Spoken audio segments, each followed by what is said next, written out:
Okay, we're recording. This is the appeals board for the property maintenance code.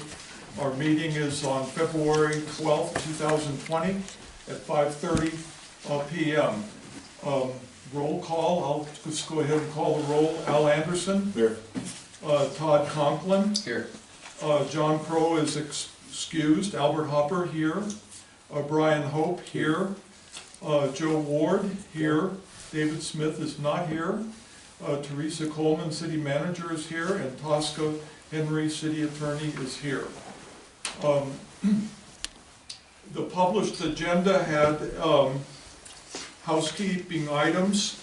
The general format of the posted agenda had the term applicant, and this is not really appropriate for this meeting. In fact, at our first meeting, we adopted the agenda that is similar to the Board of Adjustment. And so I would like to go ahead and proceed with this meeting based on that agenda. I understand that Tosca Henry has a few words that you would like to say.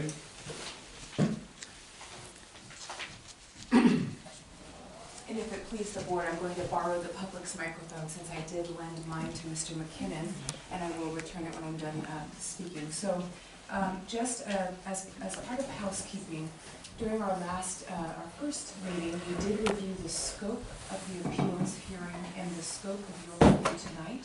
I did just want to remind our board of our scope.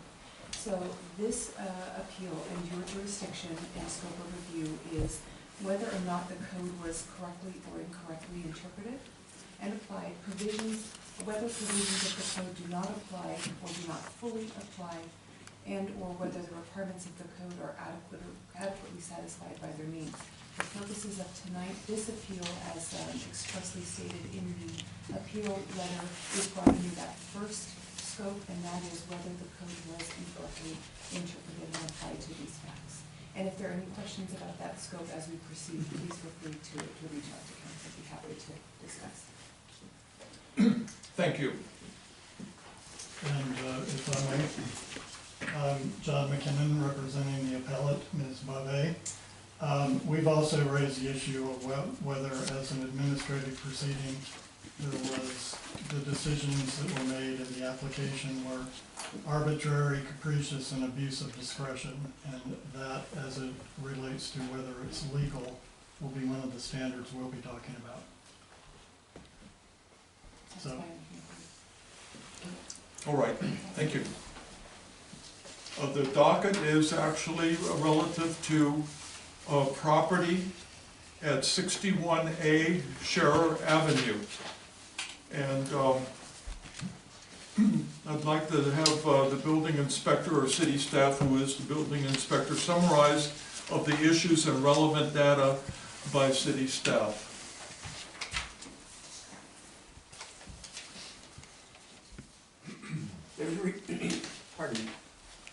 There was a retaining wall that was holding up Miss Bovie's, the earth of her terrace that supports her foundation, which failed on Thanksgiving Day, I believe it was, and failed spectacularly, and it left the house and the terrace that the house sits on without any proper support.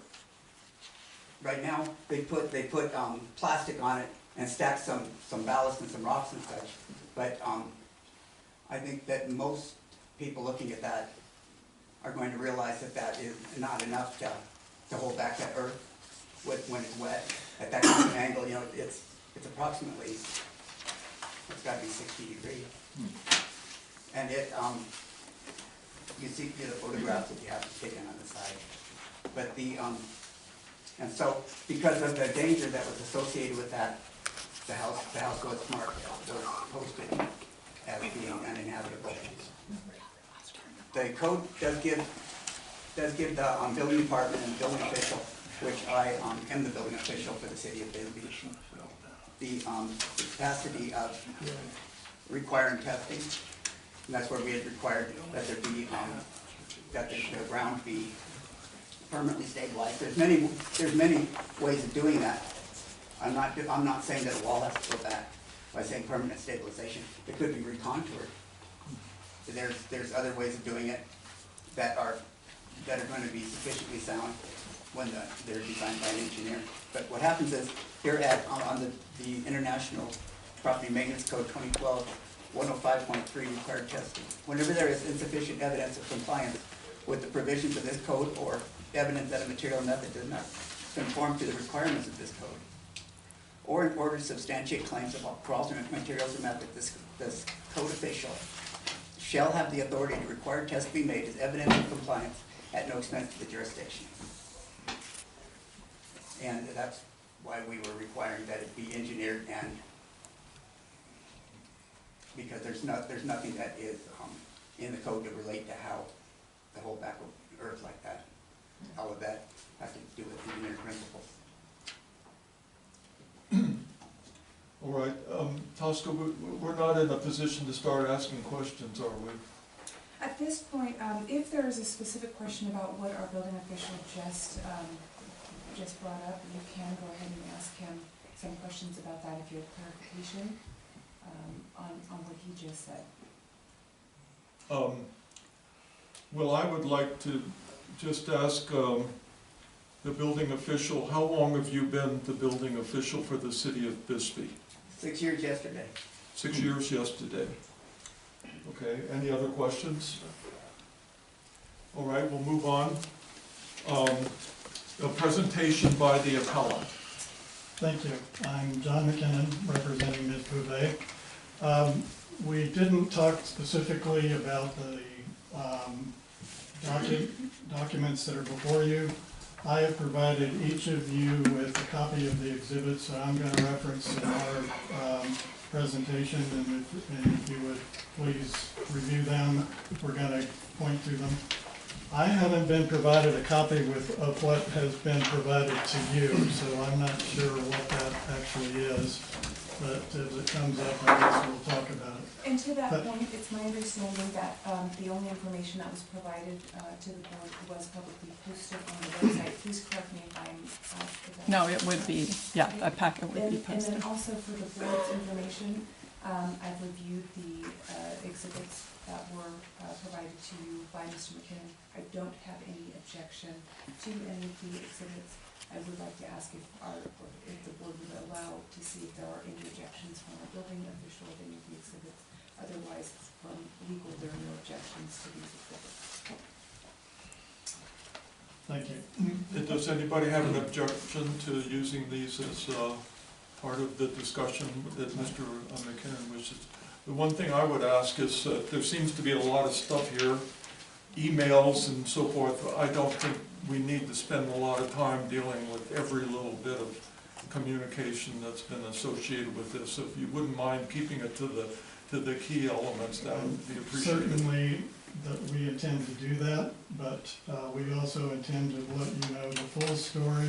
It's now been 2.5 months that this woman has not been able to go in her house, and we intend to make sure you understand how we got to that situation, what the city did to get us there, what we've done to try to get out of it, and what that's done to her. So I appreciate your patience, but recognize that she's been waiting 2.5 months. And one item that was not addressed, and I was remiss, we did not discuss time limits for each of the witnesses. What I would propose for the board to consider would be for the 5 minutes for each witness, allowing additional time for counsel and or the applicant to have some additional time. But in the interest of time, we do have a significant crowd here tonight, and we do need to move this forward. If it please the board, you are free to. And I think that's completely unreasonable. I'm going to talk more than 5 minutes. Ms. Bouvet is going to talk more than 5 minutes. Several of the other people that are going to speak are going to talk more than 5 minutes, and I believe that we have to do that to make sure that her due process rights and her property are protected.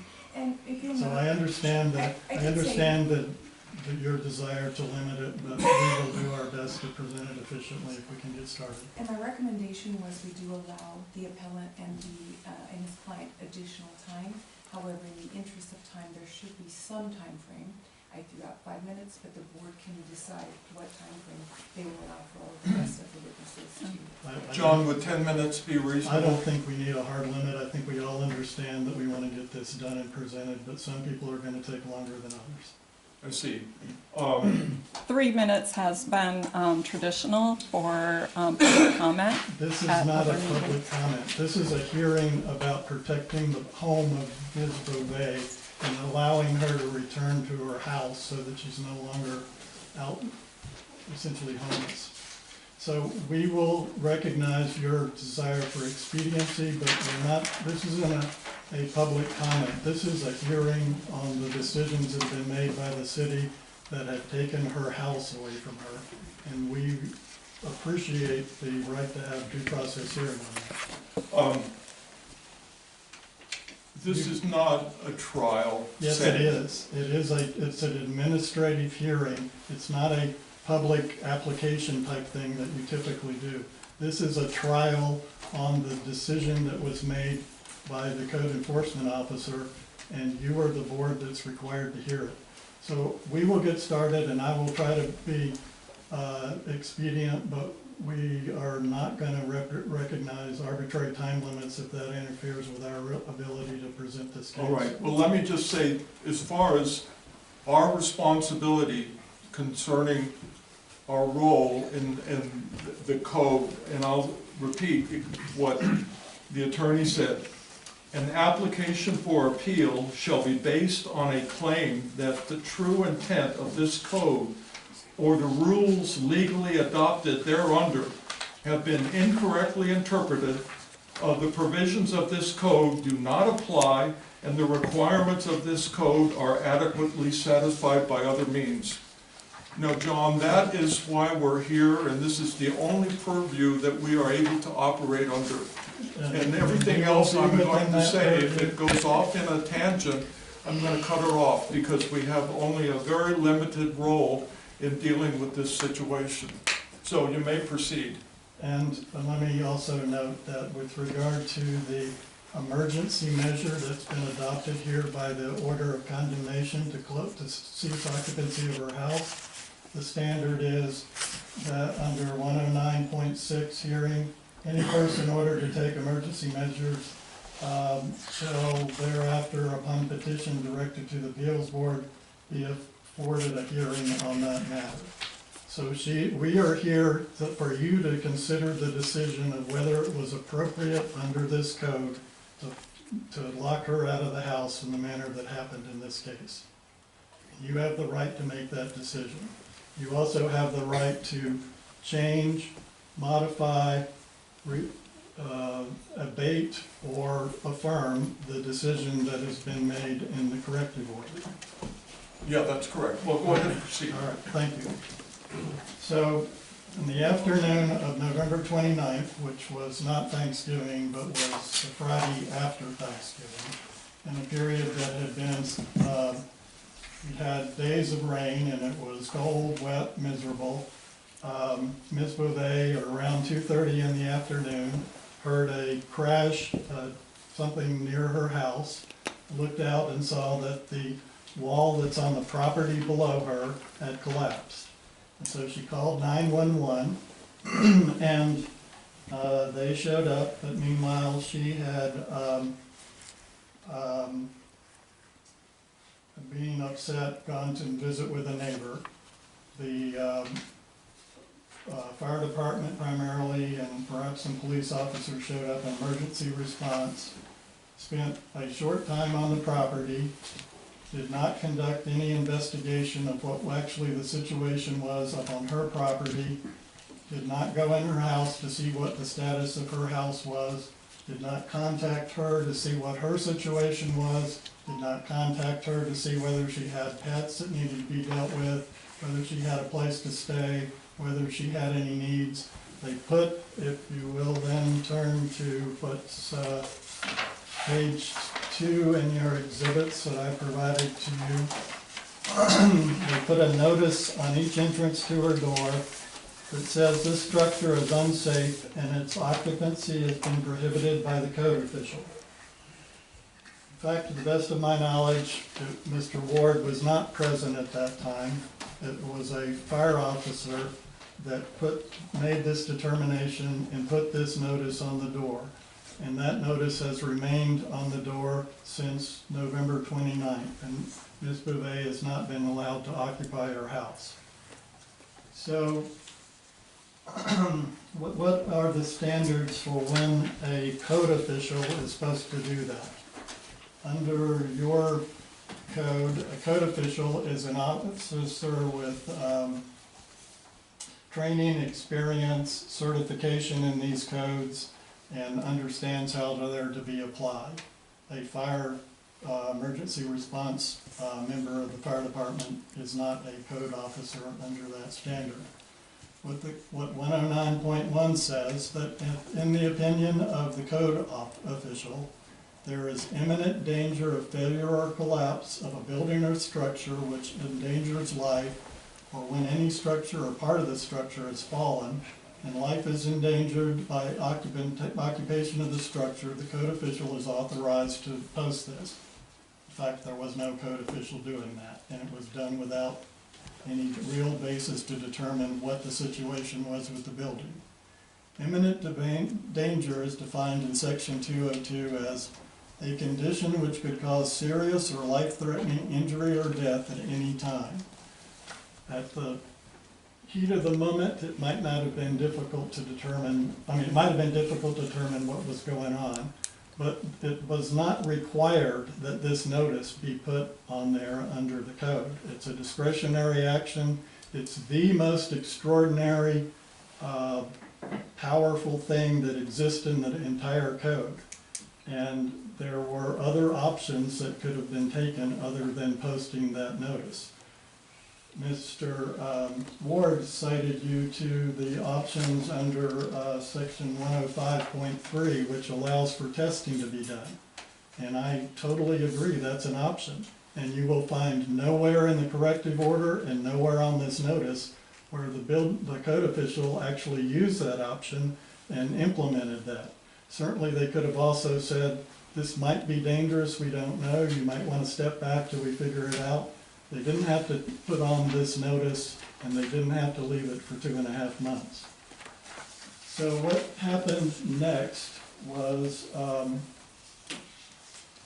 you will turn to page 3 and 4, November 30th, 2019. November 30th, 2019 is a Saturday. Pretty impressive that the code official was able to make this analysis after being there apparently not being there on the 29th, but on Saturday get out in certified mail, which means it was in the mail before noon, the standards that are going to be applicable to this corrective action. Without any support, without any ability to look at old files on a Saturday, this letter and notice was prepared and sent out by certified mail to Ms. Bouvet. So I was pretty impressed with how this could have happened that quickly and that timely until I looked into it a little further. If you look on where it says RE there at the top, it says RE 202 Brewery Avenue. In fact, what this letter is a copy of a letter that had been sent out in July 31, 2019 regarding a collapsed wall on Brewery Avenue. You compare the next 2 pages unnumbered are a copy of that letter. This letter represents absolutely no analysis of what the real situation is at Ms. Bouvet's house. This is a copy of a letter that had been previously prepared, and I think when you look at it, I try to figure out why did they come up with some of this strange language for this particular situation. Because it wasn't done for this situation. It's just a copy of a notice for a similar kind of thing that happened on a different property.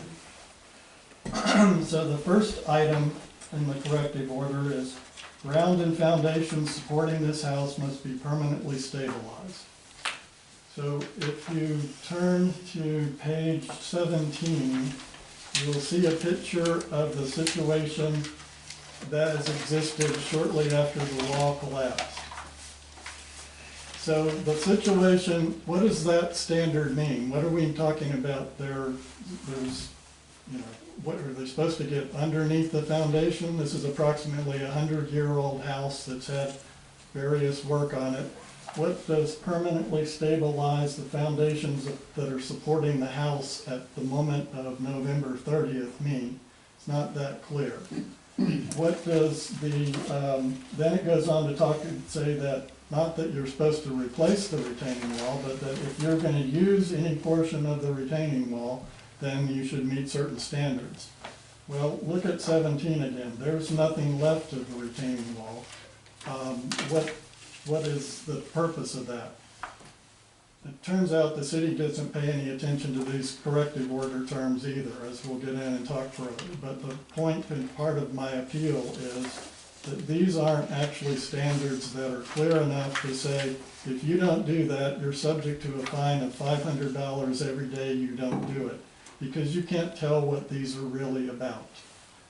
So what happened next then is that on the following Monday, Ms. Beauvais is, what do I have to do to get back in my house? So she goes to City Hall and she talks to Mr. Haro. And why does she talk to Mr. Haro about this? Well, she hasn't gotten this letter yet. She doesn't know what the standards are. And Mr. Haro doesn't say, well, you need to go talk to the code enforcement officer. He's the only one responsible for this. He says that he's the public works director. He's responsible for the infrastructure of the city of Bisbee. Why is the infrastructure guy talking to her about what she has to do about this? I don't know. But nonetheless, he doesn't hesitate to say to Ms. Beauvais that you are required to build the wall. You have to rebuild that wall. And she says to him that, well, I don't own that property. What am I supposed to do? How do we work this out? And he says, it doesn't matter. By the rule of thumb, you are responsible, the property below the wall, above the wall is responsible for building the wall. Well, I'm pretty familiar with the standards that have been applied in Bisbee for most of this century, and I have the benefit that almost no one else that's been here recently has it. There used to be records, you used to have files, you used to be able to see what happened. There is no rule of thumb about the person that lives above or owns the property above is responsible for the retaining wall. The principal thing to look at is who owns that property. And sometimes that's difficult to determine, sometimes it's on the property line. Another thing is to look at is who built it. And also it's interesting to look at what was the purpose of the wall. Was it built so you could develop the lot above, or was it to carve out the side of the hillside so you could use the lot below? So look at the page that the first picture is before the collapse picture, and on page 16 it appears to be a carve out of the property below to create a flat space as opposed to the slope. And as you can see somewhat from here, the retaining wall doesn't go up to the house. The house sits on the level above the retaining wall and set back from it. Now, what also like for you to look at the assessor's map that's on page 14.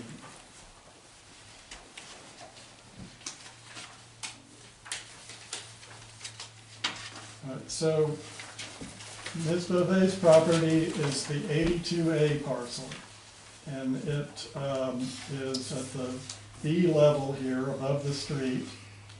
The parking area that we just looked at is the 76 parcel where those cars were parked. And between those two, there's a hollow space that doesn't have any numbers in it. And that, the retaining wall that the cars are parked in front of, is on the south edge, away from Ms. Beauvais' property, of that hollow space. If you would turn to page 15, please. On page 15 on the assessor's map, it says undesignated areas within a town site are lands held in trust by the city of Bisbee. And so there is some interpretation that the city may be responsible for this area where the wall is. It's also possible that the wall may be on the property that is owned by the folks below who park their cars there. A survey has been performed on their behalf to try to figure that out. At this point, we don't have access to that survey. I'm not sure whether it's been completed or not. But what you can tell is that the bottom south edge of that property is not Ms. Beauvais' property. It's not her land. So she raises that issue with Mr. Hara, and he says, whatever. She'll talk to you a little bit about that communication. So she then decides that, well, to stabilize this and to try to get back into her house, she's gonna have a temporary fix to make sure that the thing doesn't get worse. And so she hires Lithic Construction to bring material in there and to build it up so that the wall doesn't, so that the dirt underneath is not likely to collapse while these things are addressed and we figure out how to go forward. So if you would turn to pages 18, 19, and 20 and 21, you'll see see how that material has been put in there to stabilize the situation, not as a permanent fix, but as a way to allow this to go forward and her to come back into her house. And Mr. Sky will talk about the work that was actually done there, and Mr. Karchner will talk about his opinion of what the status of that is and whether or not that's still an imminent danger. Now, at that point, Ms. Beauvais engaged in a series of emails with the city saying, look, the situation's changed, please come look, please consider what's happened and allow me to move back into my house. And you'll see copies of that correspondence on pages 9, 10, and 11. And she gets no response. And there's no indication that anybody came out and did any new evaluation of this to figure out, is it really still a danger? Do we know more? There's certainly no situation where anybody said under 105, do more testing. That confirmed that. Nothing happened. So at that point, I get involved and I filed the notice of appeal that you got in pages 5 and 6, 5, 6, and 7. No response. So time goes on, and then page 11, I finally send an email to Mr. Ward. It says it's been 2 months now, things seem to be stabilized, nothing is happening, there's no movement.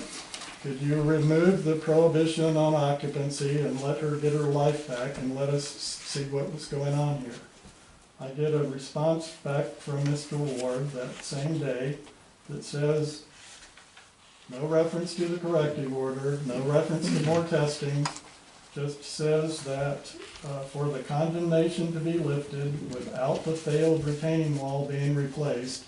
So here we're not talking about permanent stabilization under the building. We're talking, now the standard is replacing the retaining wall on the property that is not hers. And you will need a private third-party professional structural engineer to provide sealed engineering statement stating that it's not an imminent danger. Okay, we do that. So I send him on July 29th the copy of the opinion that has been prepared by Mr. Karchner, and you have that in your packet as in page 8. So at that point, Mr. Ward says, and an email I don't believe I completed here, okay, we're sending it to the lawyers for the lawyer's review. So it goes to her firm in Cottonwood. And at that, so a week or so later, on February the 6th, the letter that is attached on page 13 comes back. And what does this letter say? This letter says that the city will accept Mr. Karchner's letter regarding the stability of the home under two conditions. One, there's engineering plans for the rebuild, and if you read the next paragraph, you realize that's the wall, that need to be provided in 2 working days from the date of this letter. This letter is sent by email on the 6th.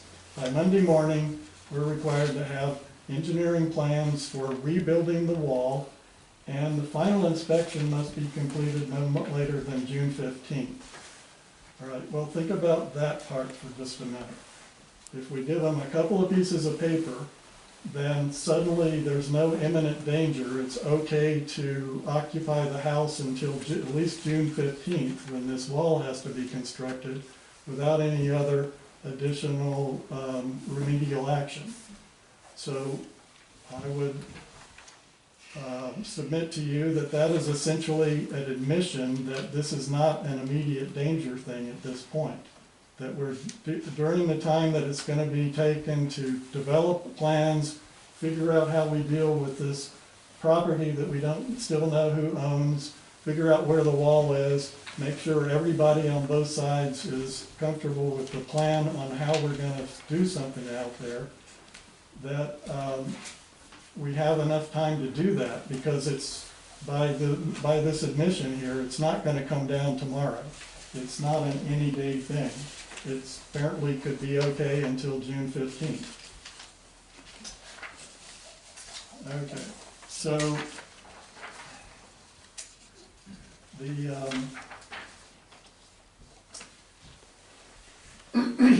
other thing that I think it's important to think about is what is a reasonable commendation for Ms. Beauvais here in this circumstance.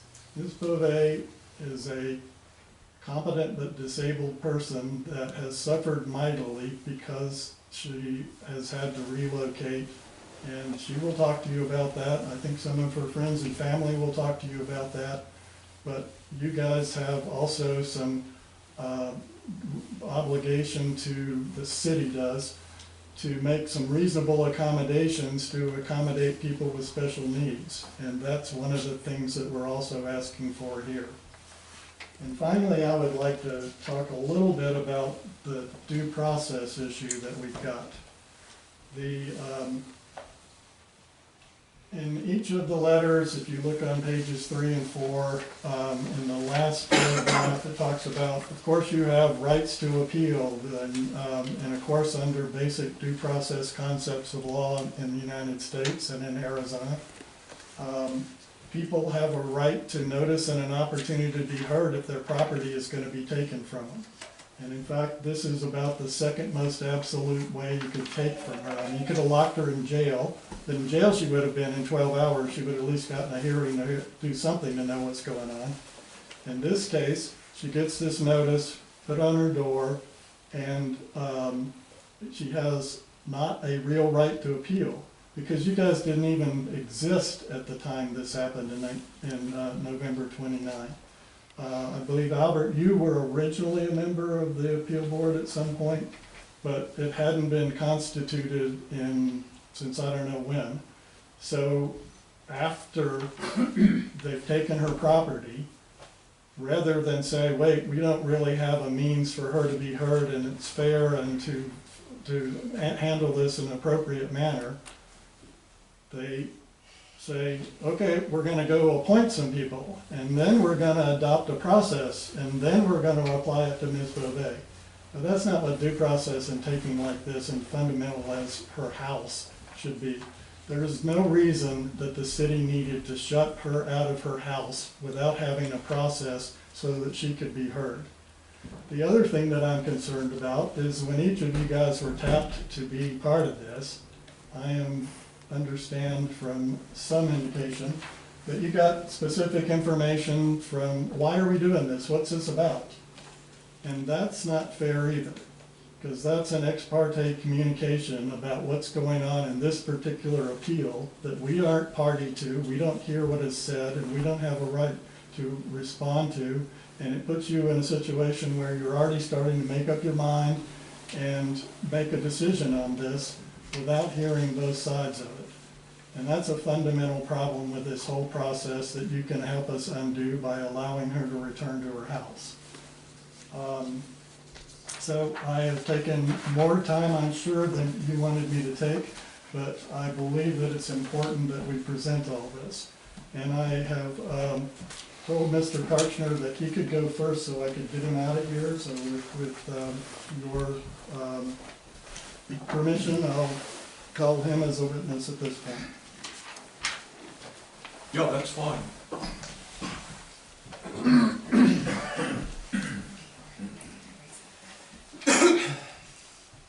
Thank you. Do you have to push the bottom to make it come on? It was already on. It's on. It's not working.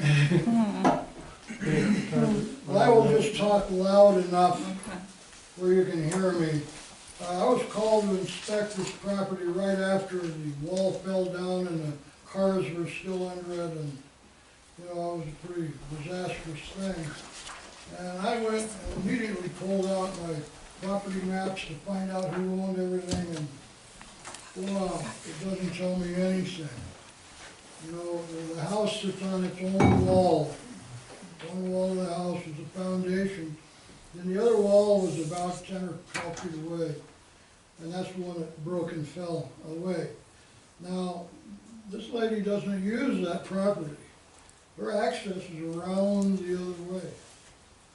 And that wall, the property that it fell on, actually belongs to the people across the street. And they've actually combined two parcels into one. But there is no assigned owner to the property between the two walls. If you look at the property map, they still do not have anybody assigned. To the wall that fell, is that what you're saying? Between, you're right, between the walls. And all the way out to the parcel where the parking lot is. So, you know, there's a number of ways that we can do that, but we have to have the permission of whoever owns it to be able to do anything. We could put an angled support up there. The foundation under the house is obviously goes clear to bedrock. Bedrock is all over the area there, and these things have been mined back in there. The only thing that could be dangerous, or could have been made dangerous by the wall falling down, was that if this thing was not really well keyed onto the bedrock and some of the dirt got swept away, it might slide down. It might do that. Now, we've got houses all over Bisbee that are far worse than that haven't moved an inch in 100 years. You know, the building inspector's in a terrible position when he has to say whether this is safe or not. You know, I have a license to say whether it's safe or not, and it is safe. There's not enough, you know, danger of that slipping down, at least quickly, and causing a collapse of the house. Why that other wall was even built, I have no idea. There's no reason for it to be there. But the house across the street bought what portion of it came up to the street and put their cars on. So could I ask you for the record to state your full name and your credentials and your experience and Okay, license, please? I am Lynn Karcher, that's Lynnkartchner. I'm a licensed professional engineer, have been since 1985. I've been a city engineer and public works director and building inspector and all these things for 34 years. I'm now the only practicing engineer in Bisbee or Douglas and have been for quite a few years.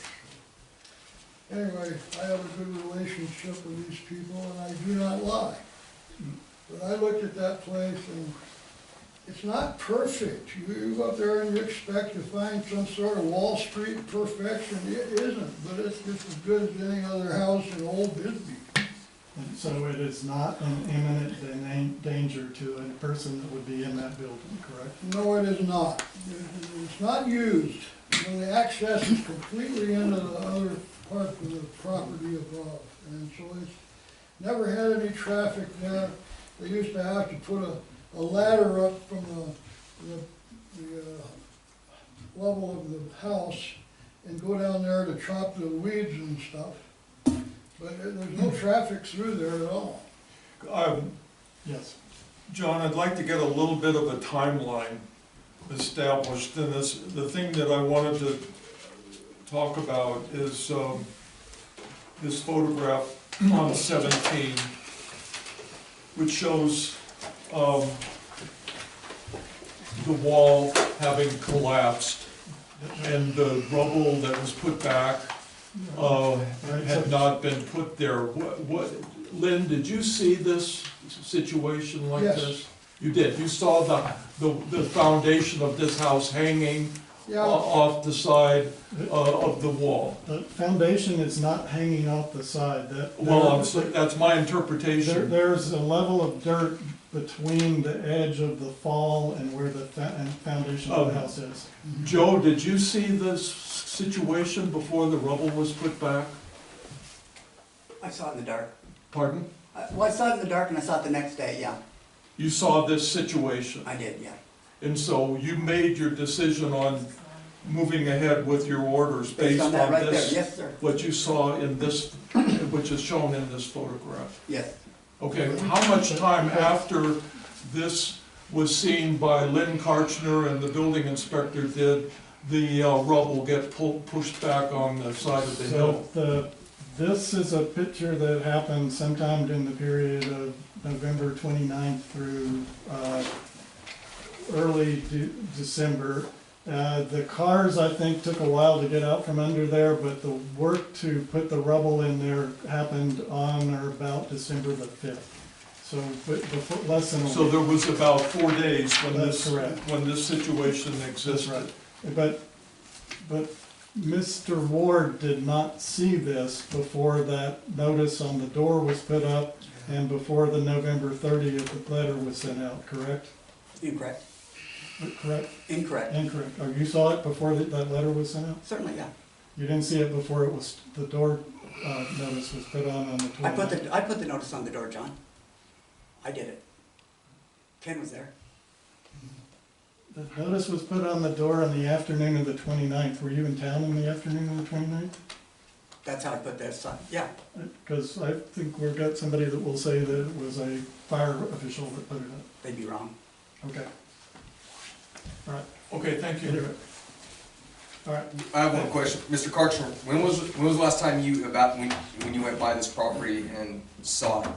When was it, you saw it about a week recently? ago, the last time I looked at it, and, A week ago?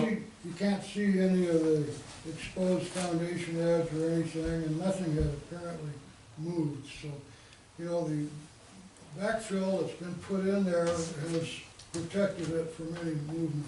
So you saw it a week ago? Yes, Thank you.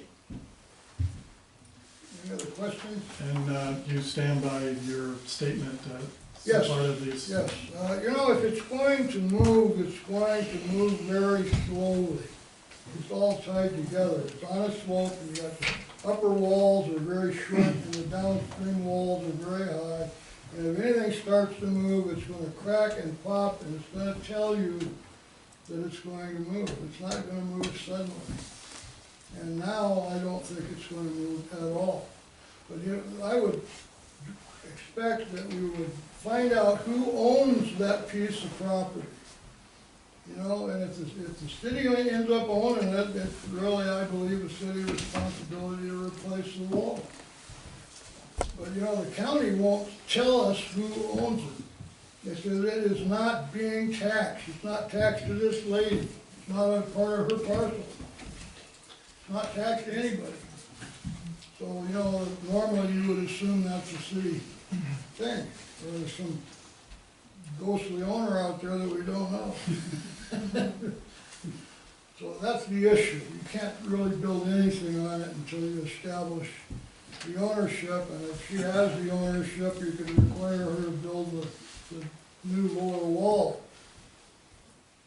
But, you know, if she owns it, you know, there's no reason we can't just build a ramp that does the same thing that the dirt is doing now. Go right to the foundation of the house. There's no use for it, there's no access there, you know, the access is on top of the back wall. Are you saying that there's no possible way of stabilizing that foundation by using only the property that the house sits on? Well, you know, I would put more permanent fill in there than the stuff that's in there now. I would smooth it off. But that fill would not be on her property? No. No, We so don't what know- we about don't know a this solution one. to stabilize that face of the house? Only using construction means that would be on her property and not on an adjacent property, is that possible? You could tie the walls back with cables and do all sorts of things, but I think that the walls are stable where they are. Thank you. Lynn, you're a PE engineer, is that the same as a structural engineer? No, it's a civil engineer. Mhm. Okay. But I have enough work in the building area, you know, and been a building inspector, building safety engineer for so long, that the state board doesn't have any problem with my doing that kind of work. Okay. Did I'm you? a graduate mining engineer, you know, I don't do that much anymore, but Mhm. I got the license in civil. Your stamped letter that you sent to the city, or that we received from, Joe, I think you'll have your chance to okay. reciprocate. Well, I thought as a member of the board that I was able to do that, but Mhm. All right, Is that all? Okay, I'll be right here. thank you. Thank you. Thank you. Don? My name's Mr. Sky. I work with Lithic Construction, and we're the guys that tried to do the temporary fix to the lack of retaining wall that was there. Essentially, when we got there, what we found is obviously the wall had fallen down. They came days later. They pulled the cars out from underneath the concrete slabs and concrete pieces. What I saw at the top was somewhere in between, anywhere from 4 to 5, 3 to 5 feet of soil that was still flat running up to the wall. If you look at the picture, you can't really see the top of it, but there's still a good walking space of soil in between the wall that comes directly down from the house and where it had fallen down. It's probably hard to see from a picture that way, but what we did is we took 6 mil plastic, 2 layers, and we wrapped.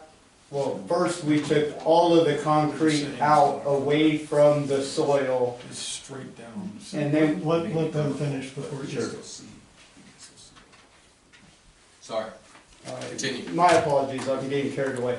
All right, so what we did is we came and we pulled all the concrete away from the soil that goes up at a slope towards the house, and then there's a 3 to 5 foot piece of soil that you can walk along the front of the house. And then after that, we took the tractor and we pushed the soil up and tried to replace it as close as we could to the house.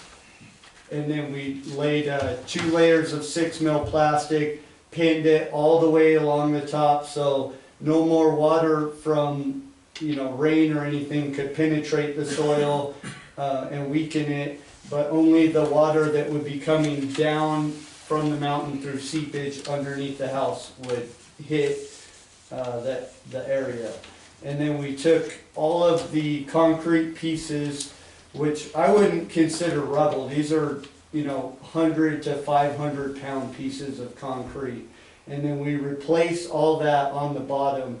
After that, we went out to our yard and we pulled probably 10 to 12 dump truck loads of solid concrete pieces, roughly 100 to 120 tons of 100 to 500 pound slabs of concrete that we put atop of the plastic to stop the water, all the way up as far as we could go.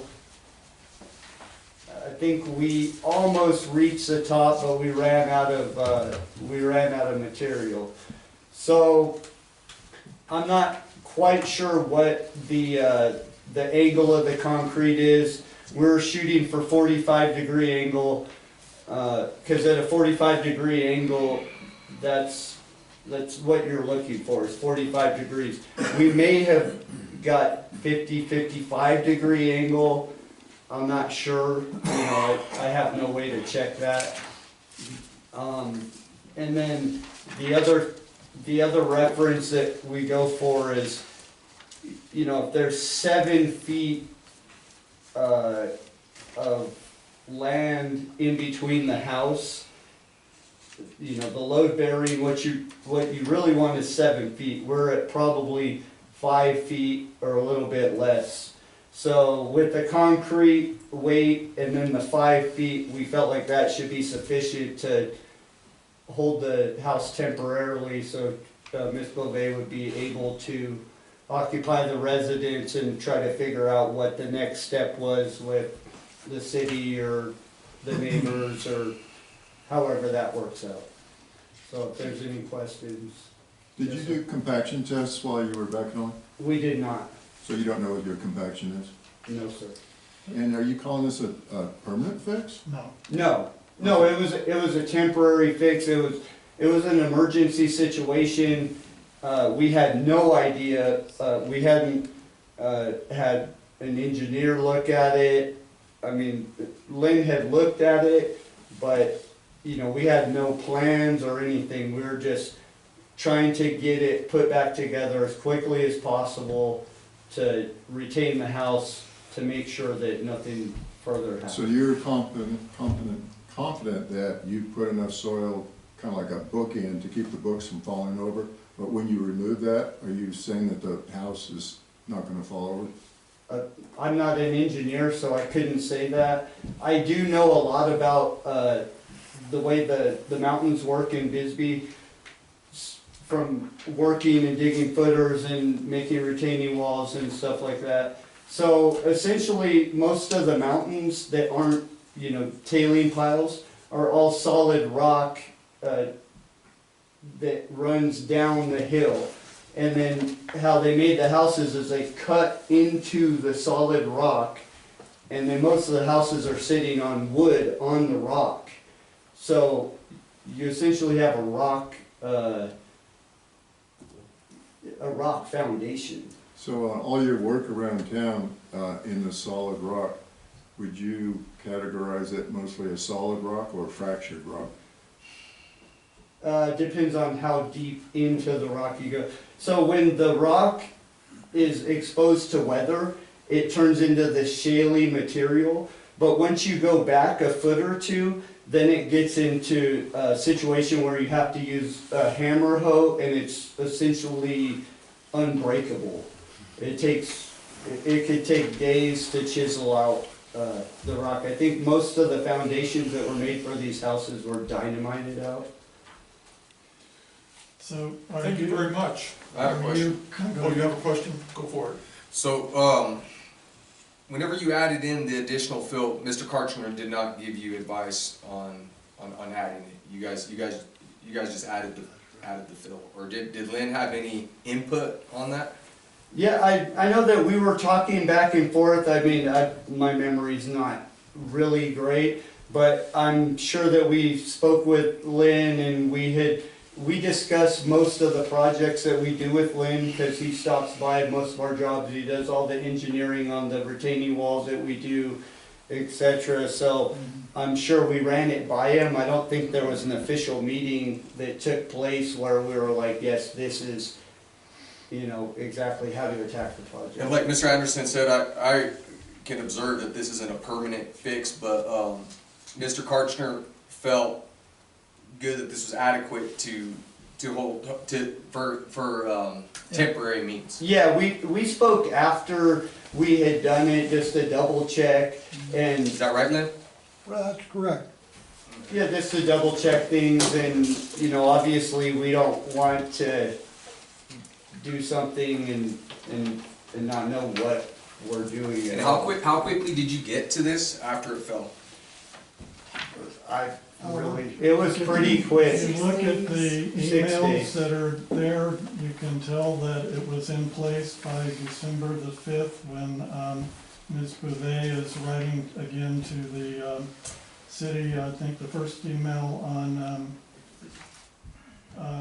page 9 indicates that she's asking for them to come look again to see what they think about And it this. fell on the 28th? Fell on the 29th. I would like to move on. All right, Thank you. And, ready? Sure. Okay. Thanks everyone for course. coming. I've been asked just to talk a little bit about how this has impacted me. And, yeah, there's a disability or two, that factor in. My brothers and I lost my mom recently, and that was after 6.5 years of caregiving and advocacy. So, my disability, I'm gonna go ahead, because I'm not ashamed, but it affects me, okay? So I diagnosed in 1981 with generalized anxiety disorder, with complex PTSD and bipolar. That sounds like a lot, and it is, and I think that I've gotten help and coping with it the best I can. One of my biggest challenges, it's called agoraphobia, and for those of you who don't know what that is, it can manifest different ways. But basically, for me, I'm an extreme hermit. It's anxiety provoking for me to even, leave my house. And unless it's a predictable, structured situation. I've been really blessed to find a few situations like that, mostly, artist groups. At times, it's been music groups. I just want to look for a minute. The first thing, really, I was in a state of shock for probably about a week. I'd say a legitimate state of shock.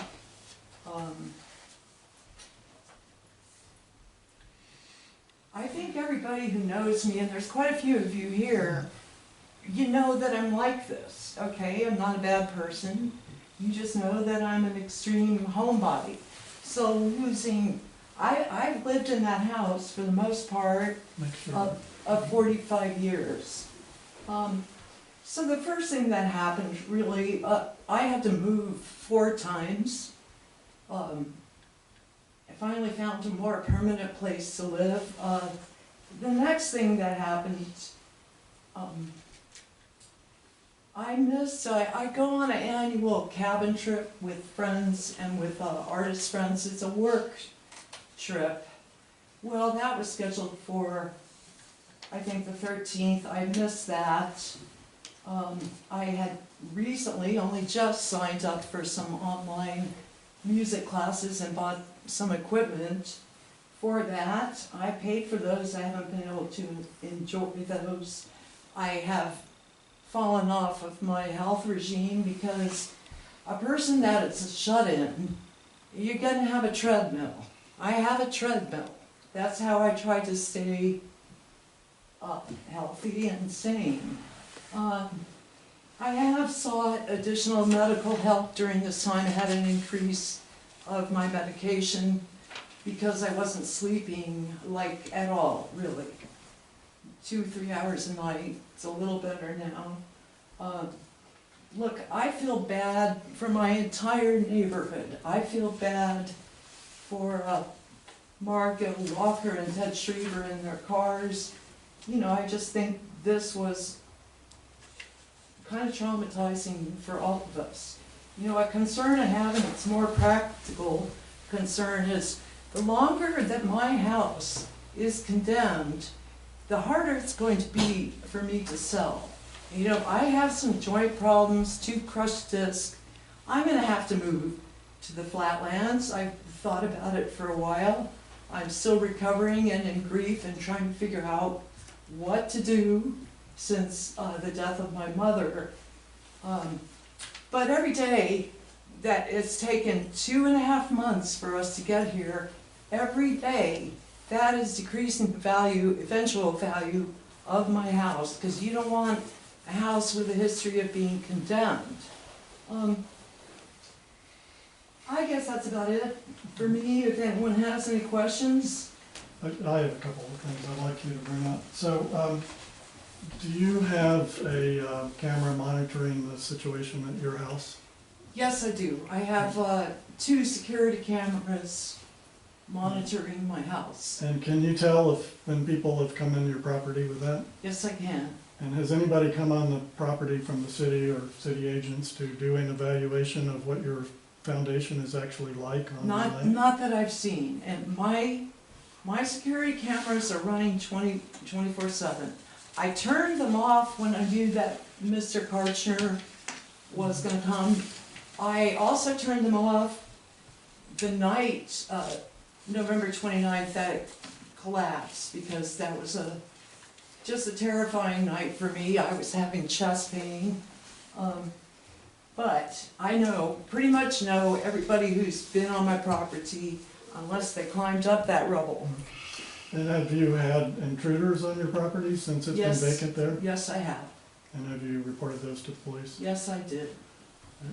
So, but it's attracting other people that aren't authorized to be there. I believe so, and that was the advice of Officer Ritchie. Felt that as long as it was condemned, there were gonna be people checking it out and possibly trying to break in. So, you heard what I presented to the board about your visit to City Hall on December the 2nd. Did I state that accurately, and do you have anything else you want to add to that? Well, you know, the exact quote from Mr. Haro was that it was the rule of thumb and that I was responsible for everything, including the cars below my house.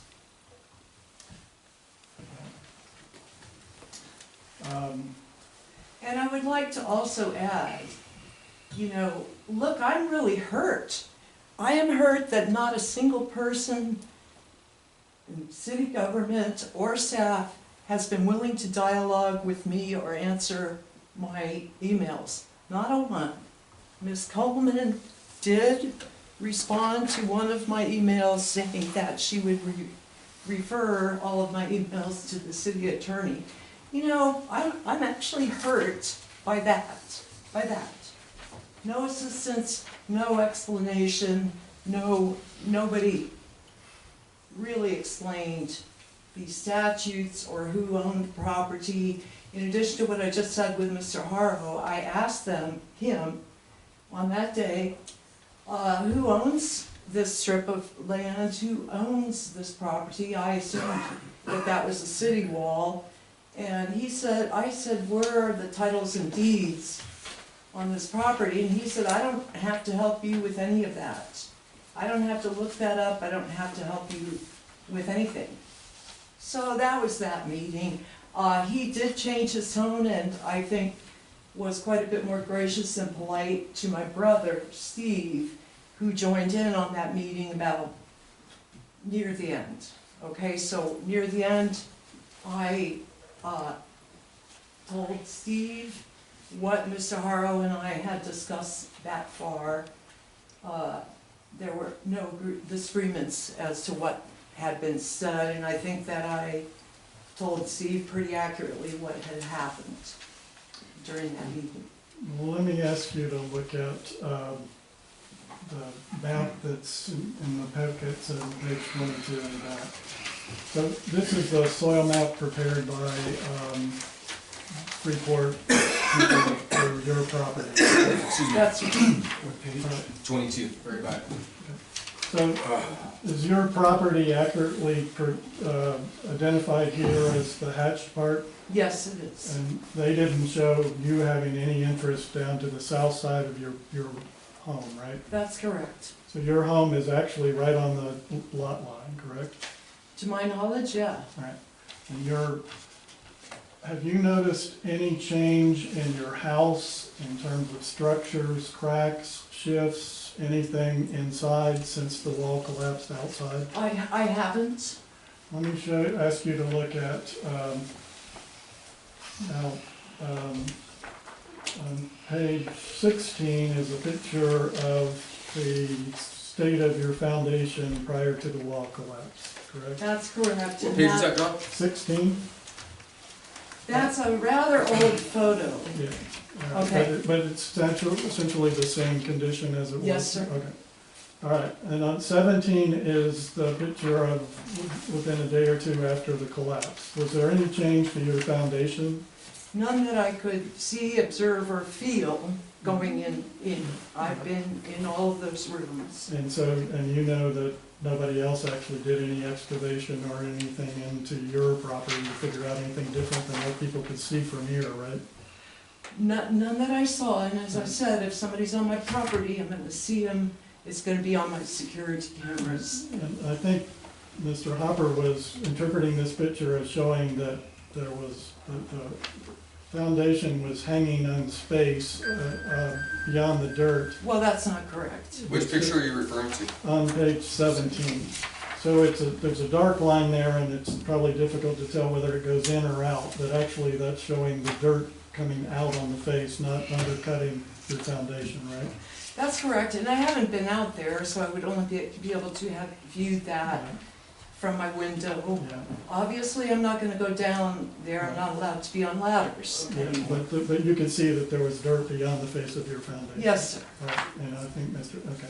And then this 18 is your foundation after the temporary remedial work is done.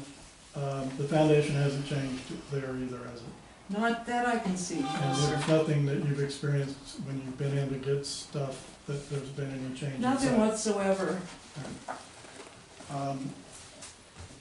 Could we take a little, just a second here, John?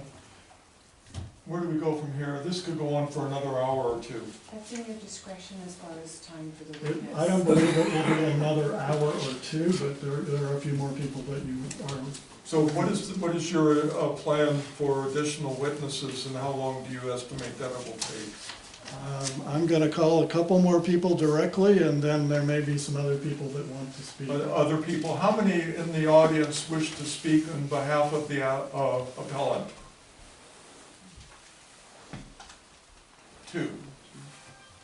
I see two. All right, we'll accept the two that have raised their hands. And I'm gonna call Bill Bailey next. That's my witness. Who? William Bailey, Okay, Yeah. what is his interest in this he's a next door neighbor, next door neighbor? and yes. Okay, and then after that, gentlemen, anybody else?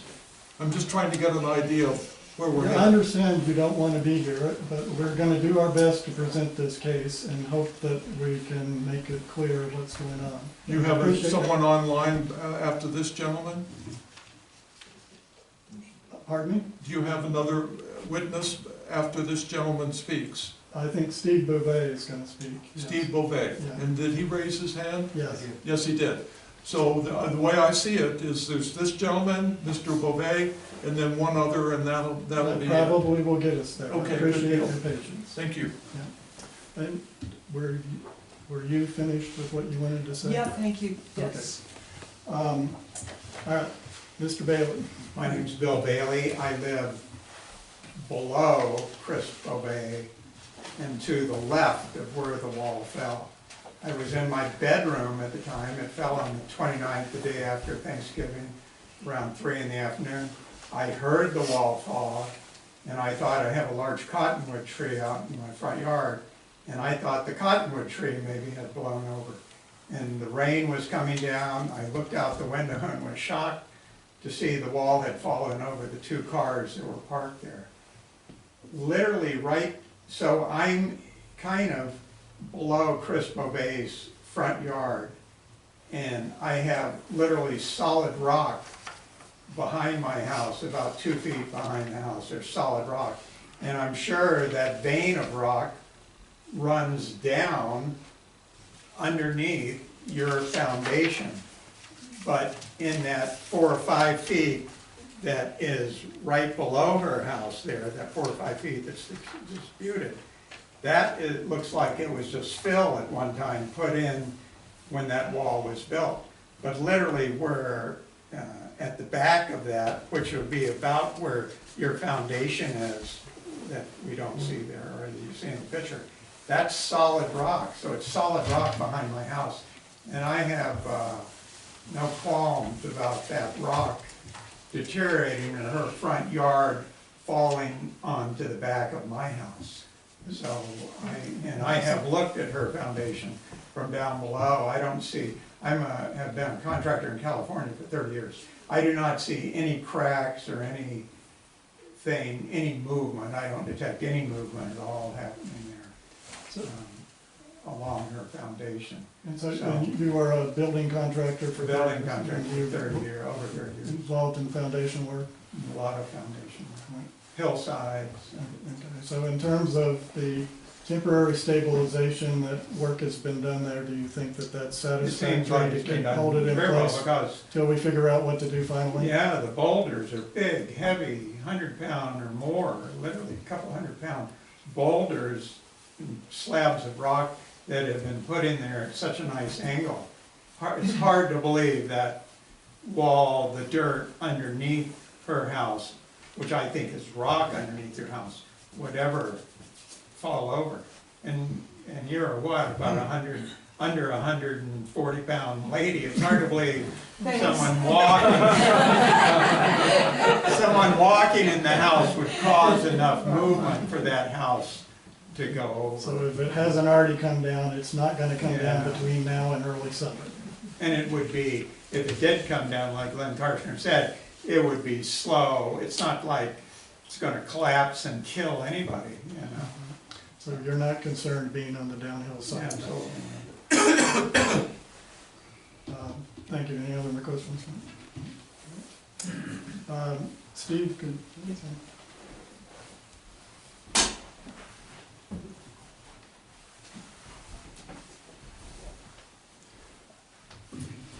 could you identify yourself? Okay, I'm Steve Beauvais. I am Chris's brother. I was there for pretty much the entire day after the wall fell. She called me immediately after it fell. She was extremely upset. I was down sitting in the gallery in the Gulch. I went up there. I walked around the building to look at it, to see what had collapsed. There were a couple of people from the fire department there. I asked them what was happening. I asked if there was any city people there. They said, oh, there's some city guy up there, I think, who was walking on a porch on the neighboring house. I don't know who that person was. Was it Mr. Ward? I had never seen this man before in my life. Okay. But I will say, I was not close. Yeah. Did you see somebody place the no occupancy sign on the door? No, I went up, I talked to my sister. She was extremely, I was literally afraid she was gonna have a heart attack. She said, I want to get out of this house, I'm afraid to be here. I took her to a friend's house. I came back down, and here I have photographs of all this stuff. There's police tape all over the house. There were two men from the fire department. I said, because she was adamant, she had some papers she needed to get out of there. I said, I need to get some papers. And they said, you can't go in there, no one can go in there. House is condemned, no one goes in. And I said, I won't be there more than 10 seconds. And the man said, okay, let me talk to my supervisor. They allowed I could go in as long as I was accompanied by both of them. I got the papers, immediately left. I did not see anyone actually place the notice of condemnation. I just saw the police tape all around. Okay. and they were treating it as condemned at that Oh, point. absolutely, So yeah, that as I they said, had yeah, they said no one goes They in, no had one made that cannot. decision at that point. Excuse me, who were these men you were talking, They people were you from, were they were from talking the fire department. to? Fire officials? Yes, and I went to a number of these people because I wanted to give I wrote out my name and address and phone number, and I said, I want anyone with the city, anyone who needs to contact, call me. I wanted to give it to the city official, and they said, no, he's up there in this other house. So I finally went down, there was 2 guys in an engine, and I spoke with them for a while, I said, could you please make sure this gets to the right person? As I said, I never saw this gentleman at all, anywhere. I was there from, within 20 minutes after the collapse. I briefly went to our friend's house. I came back there until almost dark. So have you looked at the foundation and familiar with it before and after? Oh, yes, I lived in that house many years ago. I'm very Did you familiar see with any it. sign of any problem or collapse or particular problem, change in the foundation after the wall below fell? No, not at all. And again, I had photographs. I took a bunch of photographs while I was there. And is there anything else you'd like to add? Only that in the ensuing days and weeks, my sister told me repeatedly she had again and again tried to contact people in the city to find out what's going on. She got basically no response. Thank you. Thank you. Kim, did you want to add something? Very briefly, I'm not gonna take any of your time. I was there the night after it happened. As I remembered, I saw Joe there. I never went up to the door because there was so much activity.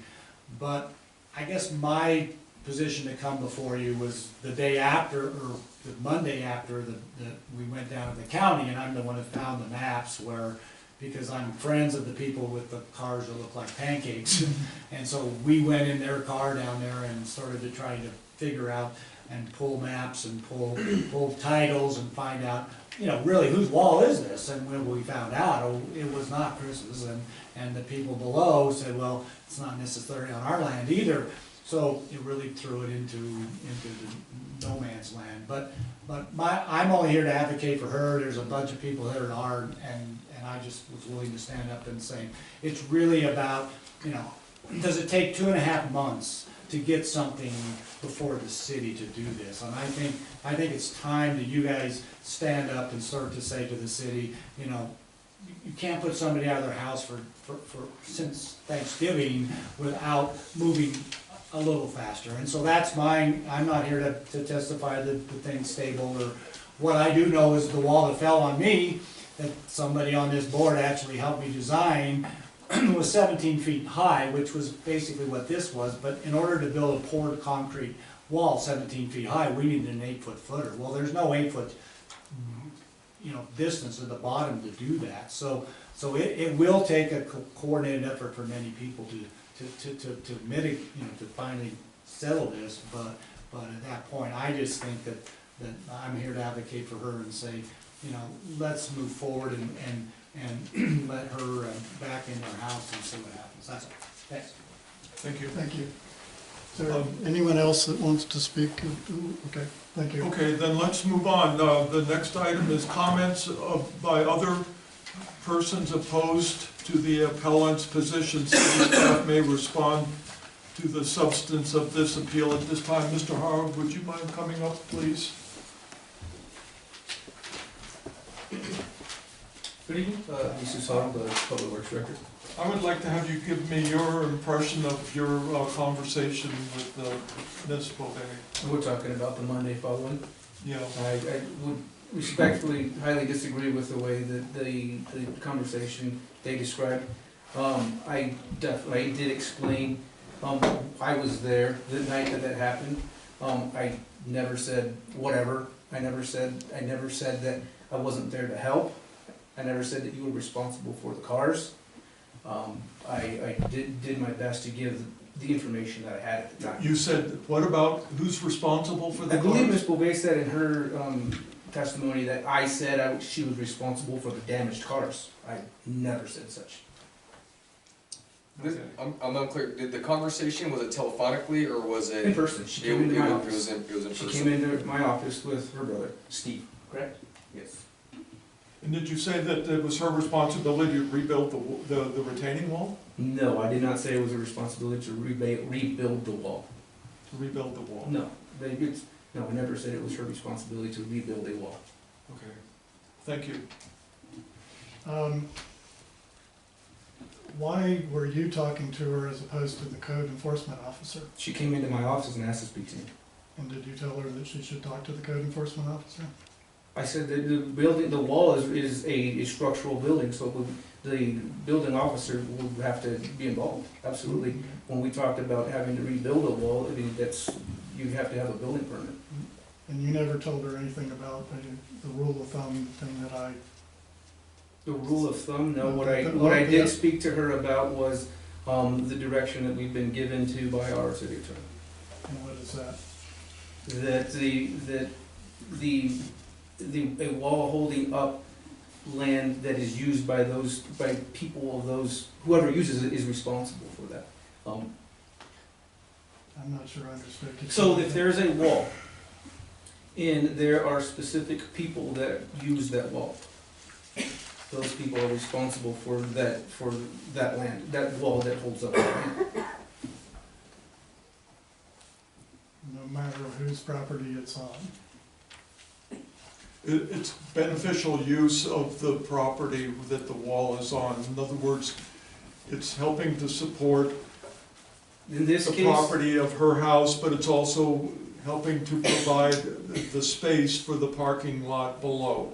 And so both of the people have a mutual interest in seeing that that wall is yes, maintained. that's my understanding that, from what our attorney has given direction to us. Thank you. We'll move on unless there's any other, Joe, is there anything else you want to add? I have a number of comments regarding the testimony that was made. Is this the time? I think that's- And I kind of wonder why John McKinnon is able to cross-examine the people, yet I can't say anything. That seems kind of strange, doesn't it? I think at this stage in the, As an ex officio member of the board, in general, that would be for the board to be able to have. I think at this stage in the game, we're ready to move on. Closer of the comments from the public, I think. We've John, heard do from you the have anything more you witnesses want to that add? wish I believe these people are mostly here in support of Ms. Beauvais, and I'm sure you see that. All right. There was talk with the city attorney that we might want to go into executive session to talk about this issue. And I would suggest that that would be not consistent with your obligations under the open meeting law. You are allowed to go in executive session for very limited situations, none of which would include deliberation of this particular matter. And with respect, as you are very well aware with your past experience, it is properly agendized that if the board wishes to consult with their attorney for legal advice, they are able to do so, and it's my understanding that is what It's they're a actually legal saying. advice that's not an interpretation about what we're doing here, and it's not And something sir- about what the rules are that are applicable, and it's not anything that they're deliberating and on. we And I respectfully can't disagree. quite conceive of something that would be an appropriate legal advice here. And you They're can raise not- that challenge to the appropriate authorities, the attorney, or And the Attorney if you General's want office. to have the potential of voiding this because of violation of the open meeting law, We are well then within that our seems legal entirely rights to go unnecessary. into executive session at this time, should the board request. And I would suggest that the open meeting law says that your deliberations as a quasi-judicial body are supposed to be in public. And they have not said they were going to deliberate in closed session, and I'm well and I'm versed in the open saying meeting that laws. if Your the- concern has been noted for the record, sir. This is taking far too long for And if appointments. you go and tell them what you think the law is in a way that we don't get to hear, that's entirely unfair, and that's not what the open meeting law is about.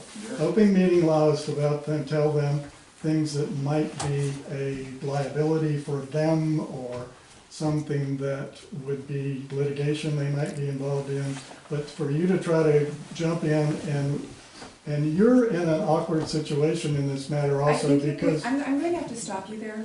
because you are purporting to represent both the This is board not appropriate. and you and have it's not represented agendized. the agency, You're- and you're- there's a conflict in that There is context. no conflict. Your objection has been noted. You can preserve that point for future usage if you wish. It's my Can I make opinion a and motion? analysis. Yeah, make a motion. Make a motion that, the board vote on whether they want to go into executive session to discuss, issues with the attorney. Was that the proper motion? And the motion should be Has to be a for yes or no. legal advice or consultation or discussion with the attorney. Okay. I'll take that. Yes. And I'll note my Second. objection is that's not It's going to be noted. consistent with the open meeting law as adopted in Arizona. Okay, I'll second it, and let's just go ahead and vote. Do you want to go Mayor, into it? would you like Mr. Anderson to rephrase it so it's properly worded? Let's say, the motion is, all those, are you in favor?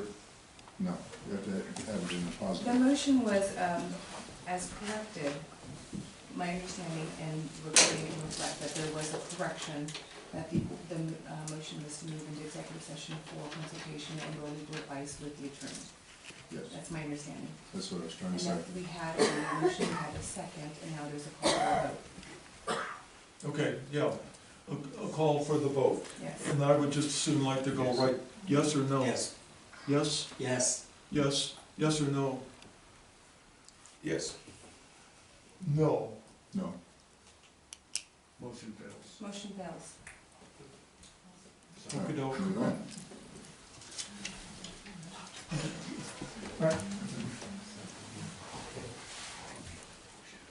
So discuss the issues among the board members. I will start if it's okay.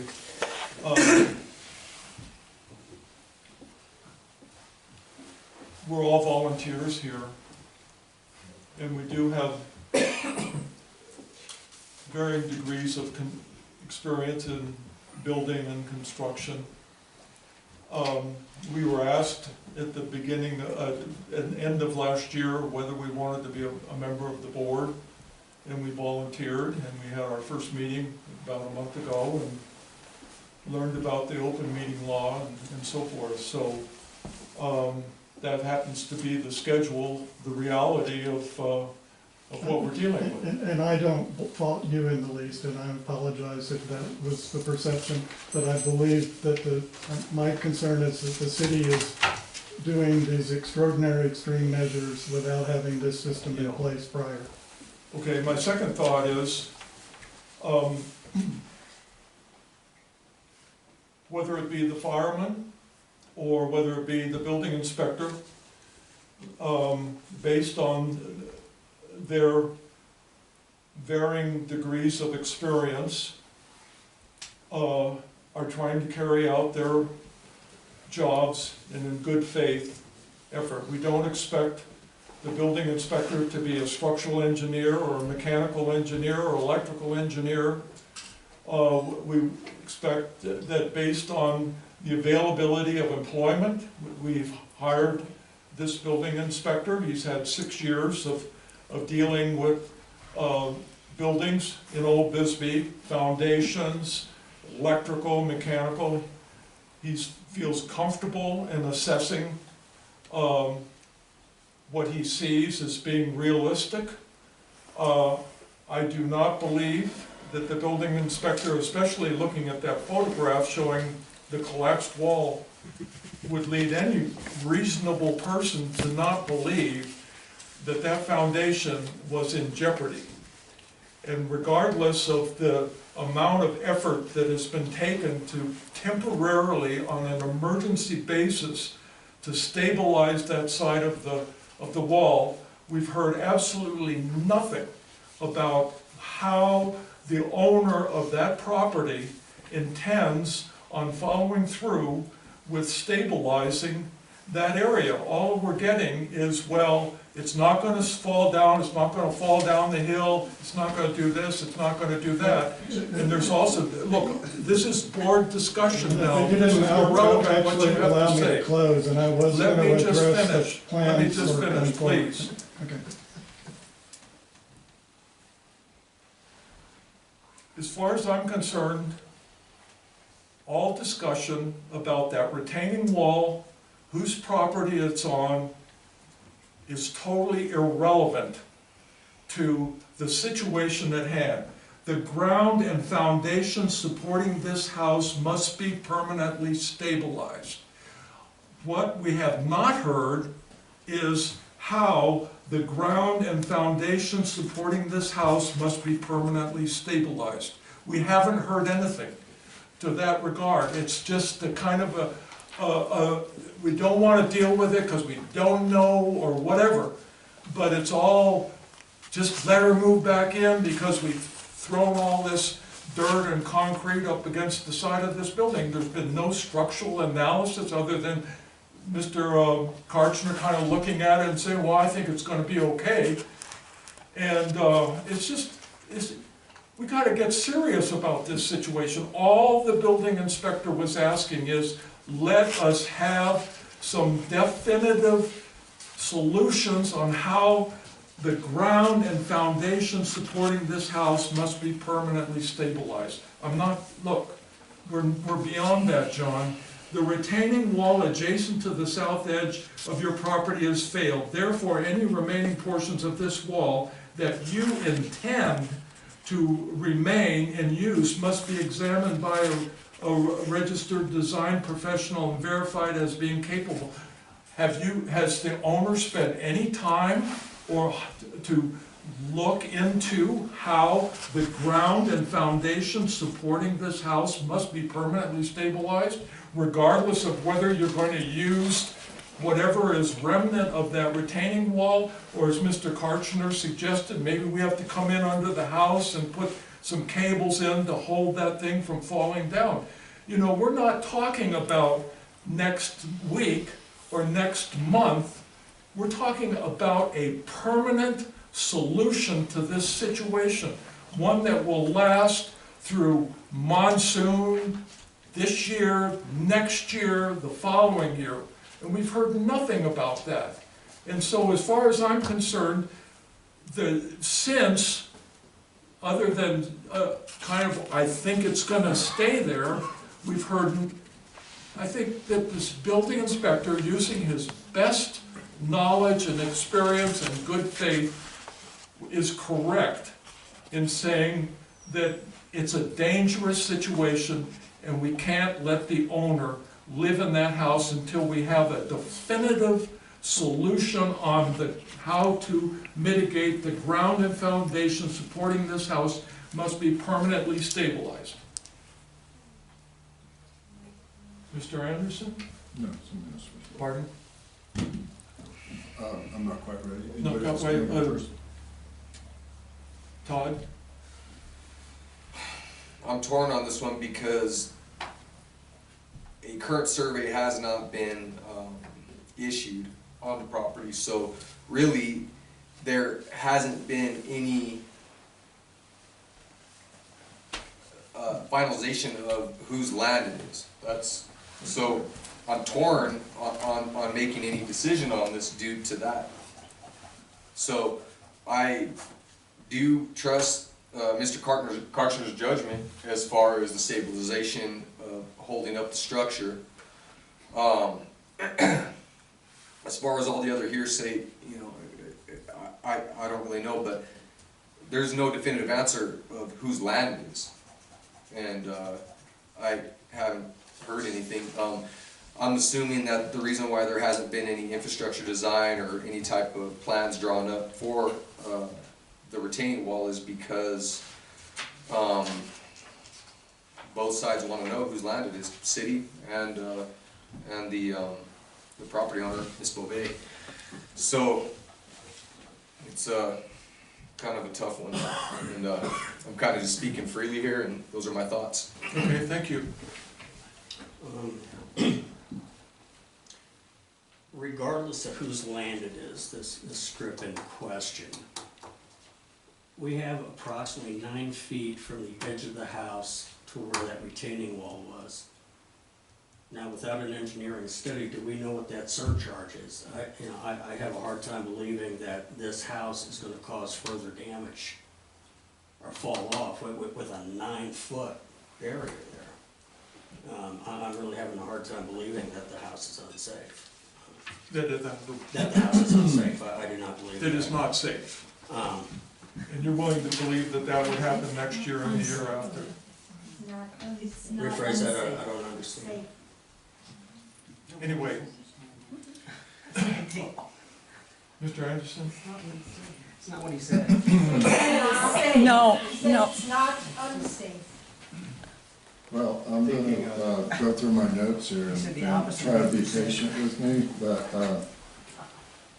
first of all, I feel bad about the effect this accident, this process has had on Mrs. Bovee. If there's any good to come out of it, I hope that everyone who is dependent on a retaining wall here in town take note and take a critical look at their walls.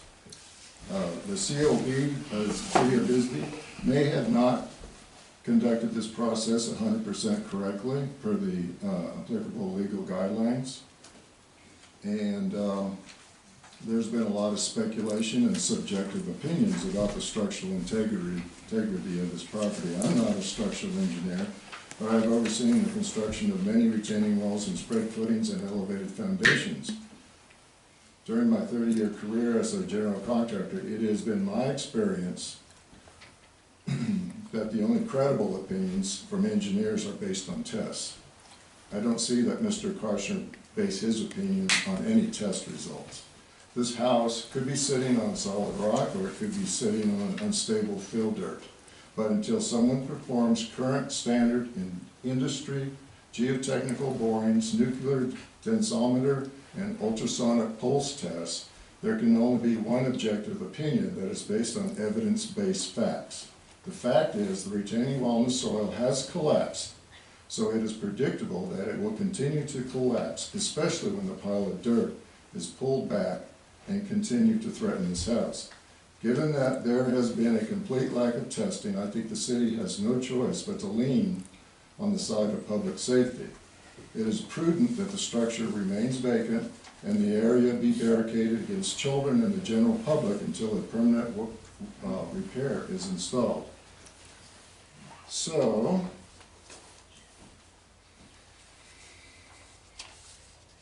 I make a motion to approve the COB decision of prohibition of occupancy to this house until such time as the retaining wall is replaced and someone proves that the new wall is structurally sound and can support any surcharge imposed on it by the house above it, or that the house is not imposing a surcharge onto the wall. That's my motion.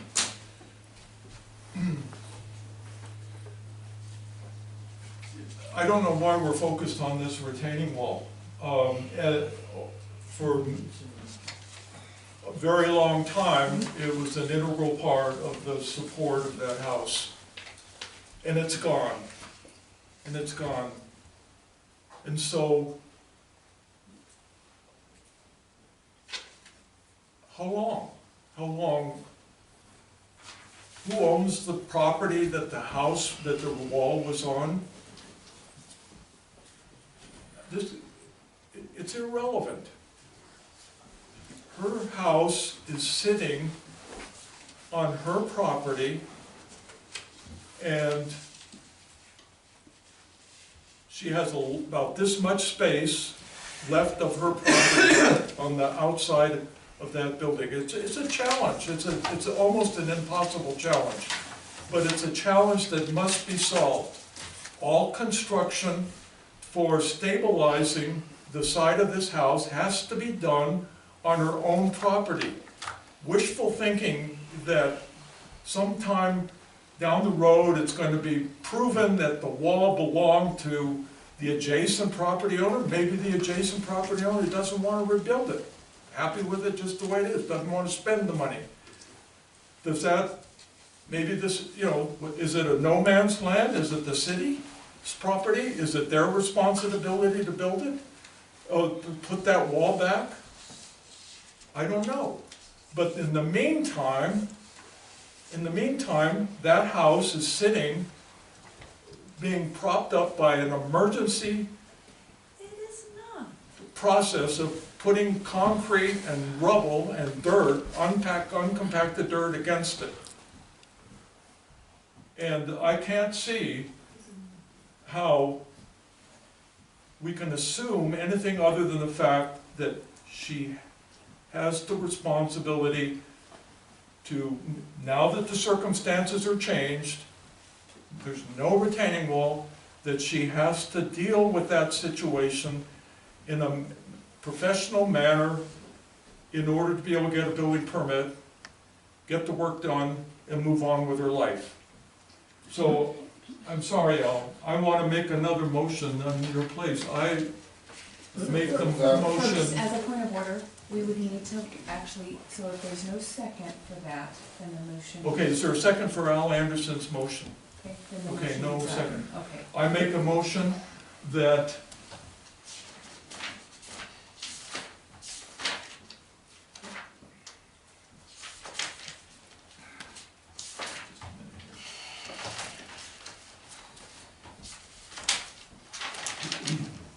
the board shall modify or reverse the decision of the code official only by a concurring vote of a majority of the total number of appointed board members. I make a motion that we have the decision of the building inspector stand as written, and that the appeal be denied. I'll second the motion. We have a motion and a second. Should we have a roll call or just a A roll call vote for a the roll record. call vote? Please let her live there for a short period while we try to get this Excuse thing me. worked out. Excuse me. I mean, this is. Excuse it's me. not- And point of order, the. Excuse me. This The is just discussion has closed. humanity, not order. I'm And sorry. you're well aware of the procedural rules. Could you respect Could the I motion, say please? one thing? This is not the time. The time for discussion and comment has passed. Well, something that Mr. And Anderson point said. of- This is You not put the board. barricades This- around my and house or- again. Chair, I'm going to ask you You're to call for going order. to, you're going to invite. Albert, you can call for order. You may call for order. Okay, I call for order, and that is we need to proceed with the vote. Restate Did you write the motion. Motion down per chance. Your motion, not verbatim, was to approve the decision of the building official as written. That's correct. There was a second, and now there is a time for a roll call vote. No. No. Nay. Yes. Yes. So the motion fails. Okay. That's it. We call this meeting to adjourn. I second that motion. Is there another possible motion to consider whether she could go forward with We have a this pending process? motion with a second. Pardon? We have a pending motion Or adjournment. with a second. Okay, all in favor of closing the meeting? Oh, boy. Aye. Wow. Decision. I retract my second of that motion. Okay, so we have a pending motion. Is there a second? If no second, then the motion would I have a fail. second. I'll second the motion. I believe you made the motion. You made the motion. What, I made the motion? So what is the motion? Can you put- The motion was to adjourn. There was a second. The second has been withdrawn. Okay. Well, we have a new second. So all those in You favor have of to make a adjournment? new- You have Yes to make or a new no? motion. Albert, restate the motion. Huh? Restate your The motion. motion is to adjourn. Okay. Is there a second? Do we Is have there a second? now? I'll second that motion. Okay, we have a motion and a second to adjourn. Now we need a vote. Nay. So we have one vote, roll call vote. I'll start at the end. Your vote? Nay. Nay. Your vote? Yes. Your vote? Nay. Okay, the motion fails. So where do we go from here? Could we have a little bit more discussion about No, alternatives? and- no. I'd like to No. make a new motion. Yes. You can't, it's not agendized for additional discussion and deliberation, sir. It's for the board to determine how to move forward. I'd like to make a new motion. I'd like to make a motion to go into executive session. We can't. You can at any time, with the way For the legal agenda things. is. Correct, for legal discussion with your. That's my motion. I have a legal point I'd like to discuss. Motion second. Okay, so let's do a roll call vote starting at the end. Yes. Yes. Your vote, sir?